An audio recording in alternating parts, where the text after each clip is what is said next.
మంచిగా వాళ్ళ కొడుకులు వాళ్ళ బిడ్డలు మంచిగా జీవించి వారి ఇంటికాడికి వచ్చేది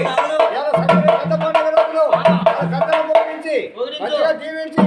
ఏమయ్యా రామయ్య బాబు ఇదే మన డాబాకాడికి వచ్చావా వాళ్ళగా జీవించుతున్నావా వాళ్ళకి శుభాకాంక్షలు చెప్తున్నావా వాళ్ళగా దేవుని కోరుతున్నావు మీరు ఇచ్చే డబ్బులు కాదు మేము సంవత్సరానికి ఒకసారి ఇంటికి వచ్చేది మళ్ళా సంవత్సరానికి వచ్చేది మేము ఎప్పుడు రాము ఇలా మీ పేరు మీద ఒక 2 కులవులకి ఇప్పించుకుంటున్నాం రాముడికి ఇక తల ఒక 2